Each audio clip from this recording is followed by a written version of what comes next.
Assalamualaikum, nama saya Dindarlina dari kelas 642E25, NIM 64231329. Saya ingin menjelaskan artikel yang berjudul Genosida di Palestina dan Dampaknya Terhadap Perekonomian Dunia.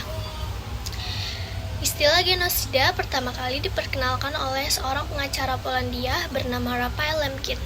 Pria keturunan Yahudi itu menyebutkan bahwa tindakan yang disebut sebagai genosida ada beragam, bukan hanya pembunuhan. Genosida mencakup tindakan mencegah adanya keturunan, aborsi, dan sterilisasi, membuat sarana yang membahayakan nyawa dan kesehatan, pemisahan keluarga secara paksa untuk mengurangi populasi, dan sebagainya.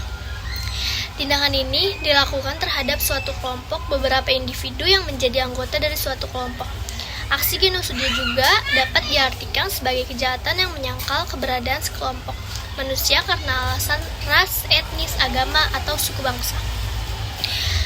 Berdasarkan pasal 2 Konvensi Genosida Paris tahun 1945, genosida adalah tindakan yang dilakukan dengan maksud menghancurkan, baik secara keseluruhan maupun sebagian, suatu kelompok bangsa, etnis, ras, atau agama. Kemudian, berdasarkan pasal 6 Statuta Roma Pengadilan Pidana Internasional, genosida adalah setiap tindakan berikut yang dilakukan dengan maksud menghancurkan seluruh atau sebagian kelompok berdasarkan bangsa, etnis, ras, atau agama. Membunuh anggota kelompok, menyebabkan kerugian fisik atau mental yang serius terhadap anggota kelompok, dengan sengaja menimbulkan kondisi kehidupan kelompok yang diperhitungkan, akan mengakibatkan kehancuran fisik kelompok seluruhnya atau sebagian. Memaksakan tindakan-tindakan yang dimaksudkan untuk mencegah kelahiran di dalam kelompok, memindahkan secara paksa anak-anak dari kelompok tersebut ke kelompok lain. Tindakan Israel kepada Palestina dibenarkan sejumlah ahli sebagai genosida. Selain pakar PBB di Jenewa, ada pakar-pakar lain yang menyebut bahwa tindakan Israel ke Palestina termasuk sebagai genosida. Salah satunya adalah peneliti genosida sekaligus penyintas genosida di Bosnia, Arnesa Buljusmi Kastura. Kastura membenarkan bahwa ciri-ciri genosida terjadi di Gaza. Hal ini merujuk pada hasutan masyarakat umum Israel yang kerap menyebut pemusnahan Gaza. Menurut Kastura, ini jelas merupakan niat melakukan kejahatan perang, kejahatan kemanusiaan, dan genosida. Retorika semacam itu biasa terjadi dalam kasus genosida, katanya, dalam forum ahli hukum untuk Palestina. Seperti yang dikutip dari Law for Palestine, sehingga yang terjadi saat ini yaitu fakta bahwa apa yang terjadi di Gaza adalah genosida. Lanjut dia. Hal serupa juga dibenarkan oleh Profesor Madya Studi Holocaust dan Genosida di Universitas Stockholm, Ras Segal menyatakan bahwa kasus yang terjadi di Gaza ini sesuai dengan definisi genosida yang tercantum di dalam buku teks.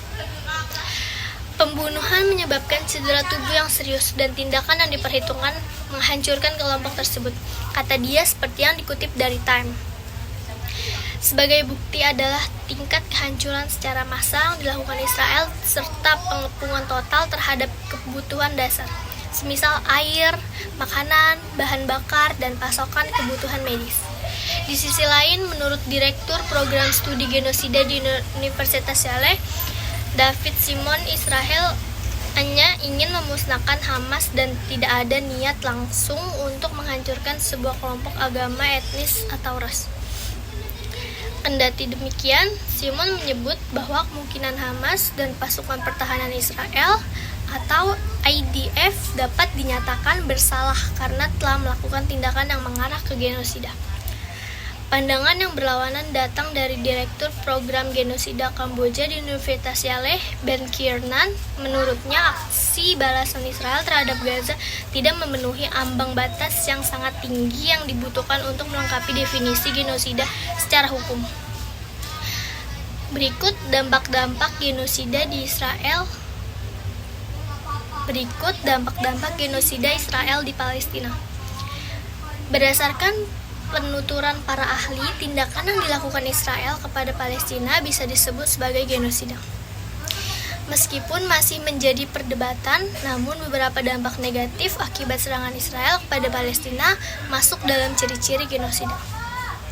Berikut ini beberapa dampak genosida yang dilakukan Israel kepada Palestina sejak serangan yang diluncurkan pada 7 Oktober 2023.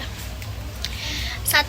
Kematian lebih dari 11.000 warga Palestina berdasarkan laporan PBB hingga Kamis 16 bulan 11 2023 atau 40 hari sejak serangan Israel ke Palestina. Bombardir dan pengepungan di Gaza sudah menelan 11.000 korban jiwa. Aksi tersebut turut menyebabkan 27.000 penduduk mengalami luka-luka. Warga Palestina yang mengungsi sudah mencapai angka 1,6 juta orang. Ribuan orang juga dinyatakan masih tertimbun di antara reruntuhan bangunan. Tak hanya di jalur Gaza, warga Palestina di tepi barat juga menjadi korban. 190 orang meninggal dunia, lebih dari 2.700 luka-luka, dan ribuan warga lainnya mengungsi. 2. Jatuhnya korban anak setiap 10 menit. Dari jumlah korban meninggal dunia, 41% merupakan anak-anak dan 25% korban adalah perempuan.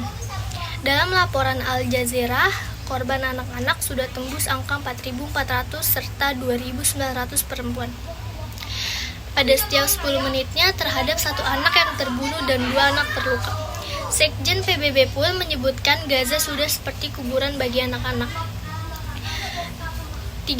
Kematian tenaga medis, staf PBB, dan jurnalis. Selain mengakibatkan korban dari pihak warga sipil Palestina, serangan Israel juga menyebabkan kematian tenaga medis, staf PBB, dan jurnalis. Masih dikutip dari Al Jazeera, serangan Israel telah menewaskan 200 petugas medis, 102 staf PBB, serta 41 jurnalis.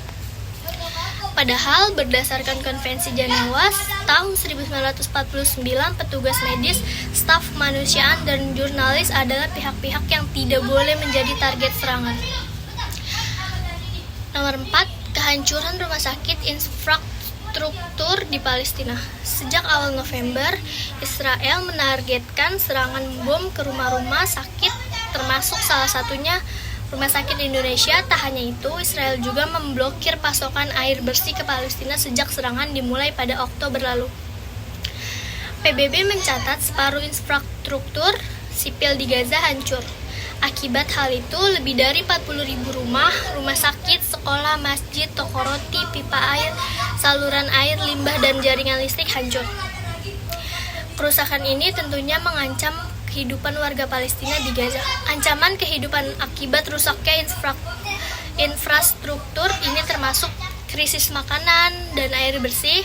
Rumah sakit berhenti beroperasi karena tidak memiliki bahan bakar.